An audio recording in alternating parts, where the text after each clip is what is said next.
Hi everyone, I want to show you some really great tricks with Procreate. It'll really take your material to the next level.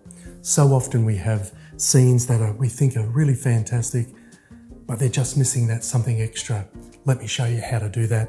So I'll just jump into Procreate, bring that up. I've already set up a image. It's a little restless, calm little scene in Vermont. So I'll just bring up the split screen, go into my reference material, find the image that I want, and there I have it.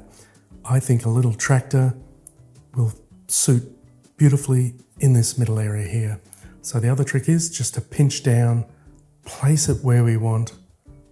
Of course, we're using all the compositional rules that we normally have. So I'll just lock that baby in. So just by pressing the little arrow up there.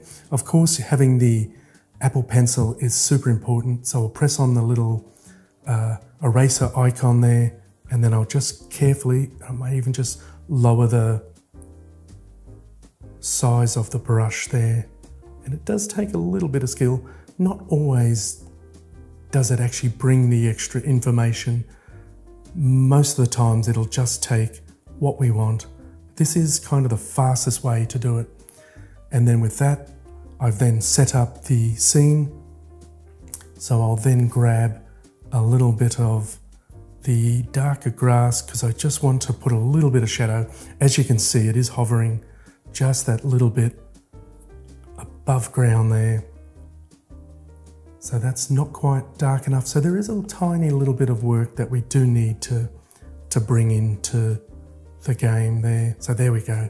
That's starting to really resonate as a really nice shadow there. And a lot of times what I'll also do, I will have the tractor reference up on my iPad where I'm then working mostly from the secondary screen, or my main screen I should say. It's the big sized Mac screen, so I'll use that as my master screen, and then I'll refer just to make sure, so I can zoom in and just check to make sure I've got it as realistic as possible. Obviously, this is more of a studio sort of setting idea, not so much a plein air sort of thing, of course. But then once I've done that, I just save the image.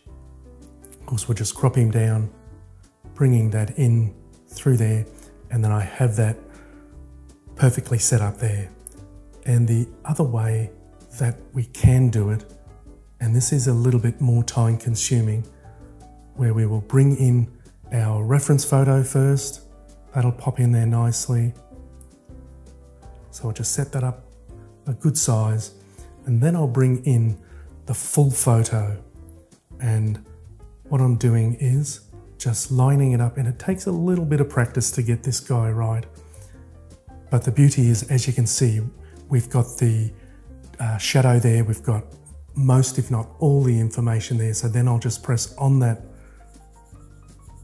button again. Let's just go a little bigger so we just save a little bit more time.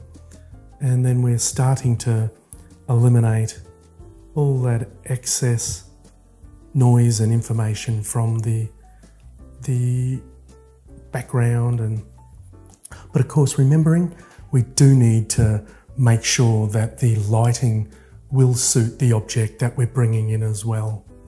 That is oh so important. Nothing worse than having the sunlight coming from right to left in the scene, but then your cow, tractor, chicken or figure having the light coming from the opposite direction. So this one will take a little more effort, but I think ultimately the results can be a little stronger as well, mainly because we've got the authentic shadow there.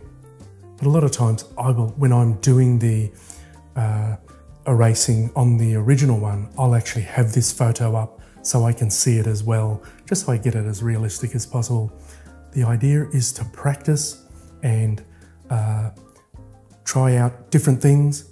But the other thing I should mention is that you'll now be able to go out and think to yourself, boy, you know what, that is a marvelous setting, but then all I need to do is have things that I can bring in, say reference material. So you'll start to go with thinking, oh boy, there's a little puppy dog. I may be able to use that in a scene at some stage, might be at a beach or something.